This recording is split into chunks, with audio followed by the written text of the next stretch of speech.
le dé a conocer a todas y a todos qué actividades se desarrollaron y en qué sitios hubo visitas. Claro que sí, Juan, y también aprovechar la ocasión para saludar a un gran líder que se llama José Alberto Osorio, uno de los gestores de este proyecto del aseo.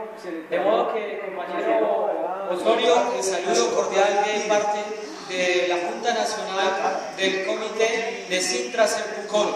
Pues con respecto a la pregunta, Juan, sí, en esta semana fue una semana muy importante para nosotros. Hemos seguido realizando el trabajo en los diferentes sitios de trabajo. Básicamente arrancamos en la base de la 68, donde usted tuvo la oportunidad de estar allá en la reunión, socializándole a los trabajadores el tema de la empresa, de la convención que nosotros firmamos, y pues muy importante ese trabajo que se hizo allí en la base de la 68.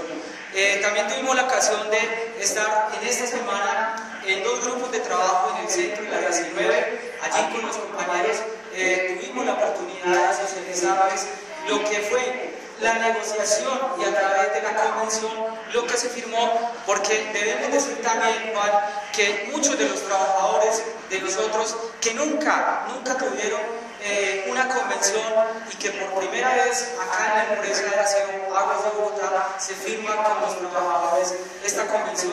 Muchos de ellos todavía no conocen qué es una convención, de modo que entonces estuvimos en ese trabajo junto con el compañero Plutarco, en cabeza de Juan Aldana y José Gómez, quien les habla. De modo que muy importante, Juan, también esta semana, Dios mediante, estaremos siguiendo, visitando los frentes de trabajo para poder llegar allí con nuestros compañeros y socializarles lo que realmente quedó plasmado en esa convención, que por primera vez los trabajadores del aseo tienen el derecho de adquirir.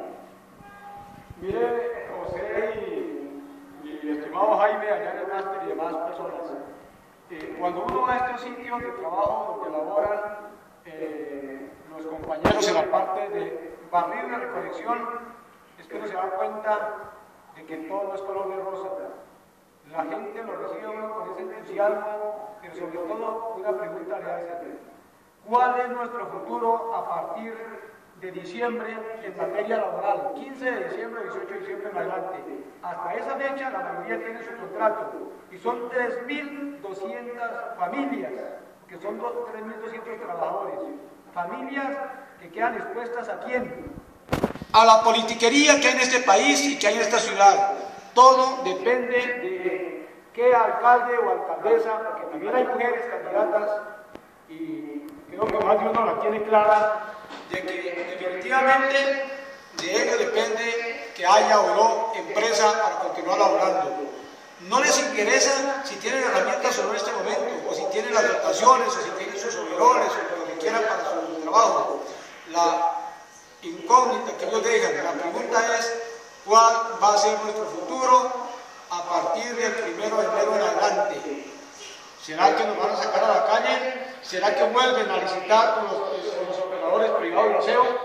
¿Será que quien llegue nos dejará trabajar tal y como lo manifiesta la Constitución Política Nacional, y es que toda colombiana, todo colombiano tiene derecho a un trabajo en condiciones dignas y que el Estado le garantizará dicho derecho? Y no solamente para la gente de aseo. Nosotros acá en el barrio también en la encuesta decíamos: aquí hay 2 personas que trabajan, pero hay 3 que están en la casa de laboran. Si este es un problema social de todos, no solamente estamos haciendo un programa para un grupo de trabajadores, este es un programa para toda la ciudadanía bogotana y del país, que tienen con nosotros la oportunidad de escucharlo, que tienen el derecho también y la oportunidad de que alguien se acuerde de ellos y los pueda tener en cuenta para esa oportunidad de empleo en condiciones dignas. Ojalá que de todo el presupuesto que a nivel nacional se aprueba, que todos los impuestos que nos cobran nos sacan cada día, y que está pendiente de otra reforma tributaria para seguir sacando los pesos de los colombianos, una buena parte se invierta en las industrias, fomentar empleo en buenas empresas, en fortalecer las entidades oficiales a nivel nacional y a nivel local, que no solamente saquemos impuestos para el derroche, para el gasto, por no utilizar un término duro. Ahí es que tenemos que vigilar todos que esos impuestos lleguen verdaderamente a quienes requieren y que haya unas políticas de empleo para todas las colombianas y colombianos en condiciones dignas.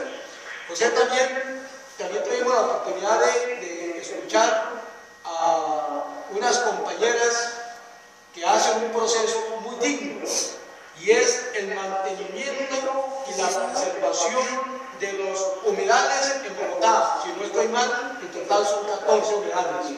Y que este grupo depende también de un contrato determinado y la mayoría nos manifestaban determinan en este mes, ni siquiera en diciembre, en este mes.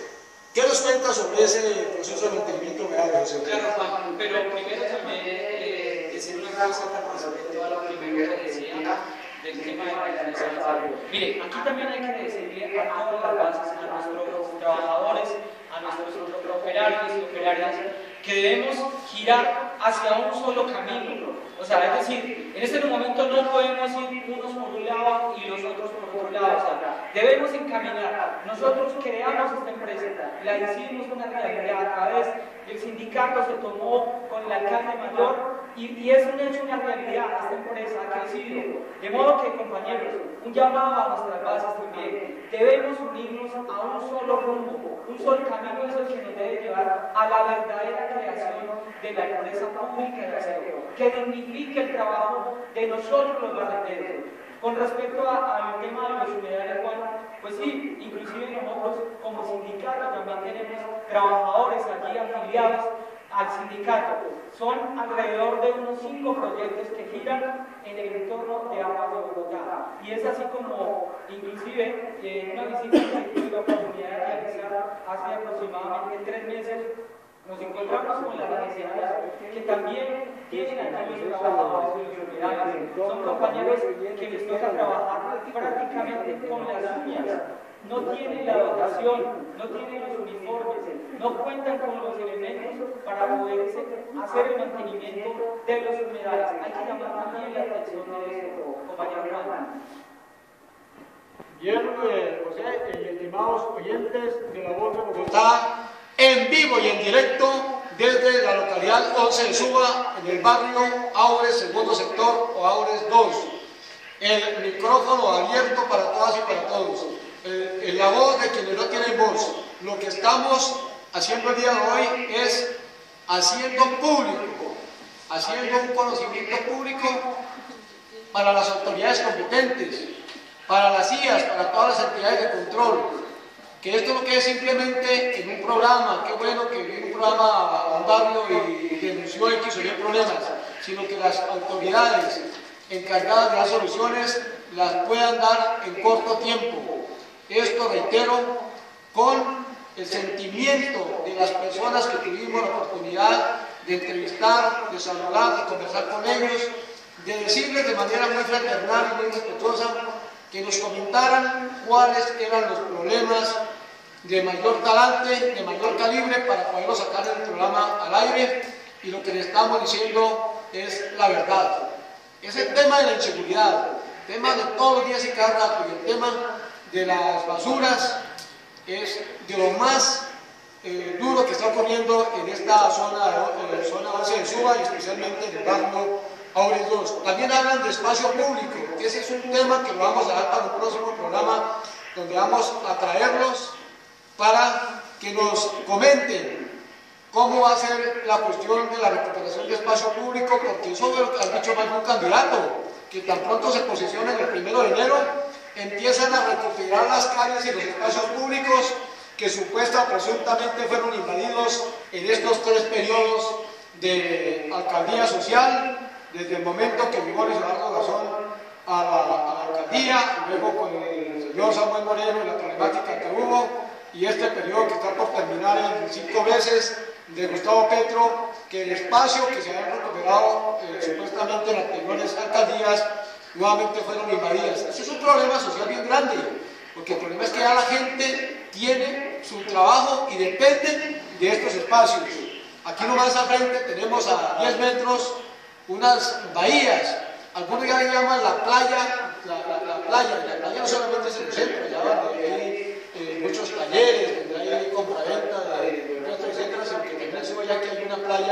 Y hay muchas personas que trabajan, que laboran en talleres de mecánica, en talleres de electricidad, en talleres de sonido, en diferentes actividades de arreglo de vehículos, y su vida, su sustento dependen de esta labor, de este trabajo. Entonces tenemos también que meter un programa solamente para ver y traer, ojalá, a los que están postulando como candidatos, qué es lo que le van a ofrecer a estas personas, a estos trabajadores y a sus familias a partir del 1 de enero adelante. Entonces, qué cantidad de temas, mi estimado Jaime Padrón Jr.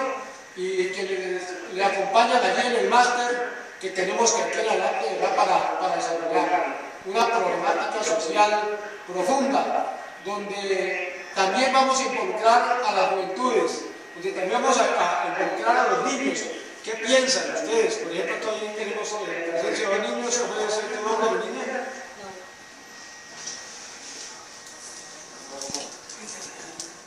El nombre.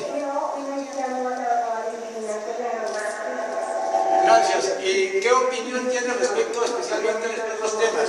La inseguridad, que es lo que todos los días los medios sacan del atraco, el robo, el asalto, lo demás, y el problema de las basuras, el problema del desaseo. Nosotros a veces, como uno nos sorprendemos, porque es un tema, no sé, que solo ustedes en el futuro van a manejar esta ciudad.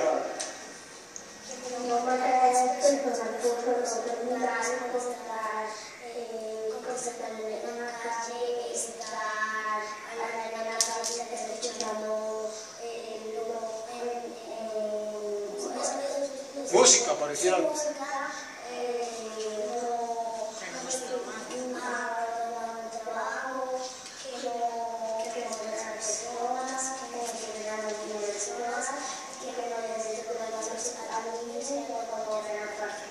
Bueno, y respecto al problema de las basuras, que donde tú vas encuentras esos focos de basura, nosotros llamamos puntos críticos, donde botan pedazos de muebles, camas, llantas, bolsas de basura, sobrantes o escombros de obra. ¿Qué opinión tiene al respecto y qué le pide usted a la ciudadanía, a todos los oyentes que en este momento nos están escuchando en los diferentes puntos de la ciudad?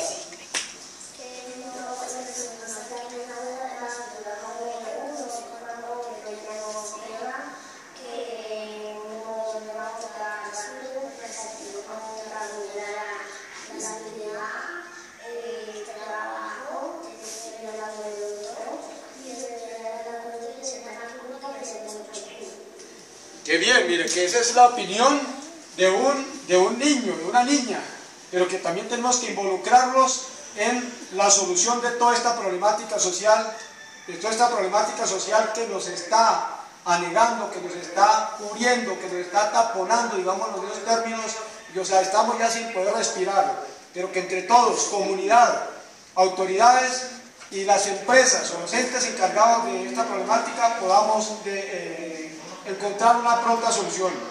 Claro, Juan, y también lo que hay que decirle a la ciudad es que a través de los niños la mejor pedagogía para reciclar nace desde ellos. O sea, es decir, cuando le enseñamos a un niño a hacer la separación y a reciclar, es un ciudadano que en el futuro tendrá buenos hábitos ambientales. De modo que, ahora, lo que hay que decir también es que es una responsabilidad social. Acá en esta localidad, en Suba, opera un operador que se llama LINE, y que son de los privados, y que son de los que no hacen las tareas como debieran hacerlas. Yo en eso sí tengo que destacar, nuestro operador Aguas de Bogotá, a través del acueducto, tiene todos los trabajos sociales, y allí, en muchas localidades, los niños ya reciclan. ¿Por qué? Porque vamos en los colegios, en las universidades, en las empresas, vamos y les hacemos la sensibilización y aprenden a hacer el manejo de los residuos. Y por eso, en estas zonas de que trabaja el acueducto Aguas de Bogotá, se ve un mejor manejo de los residuos.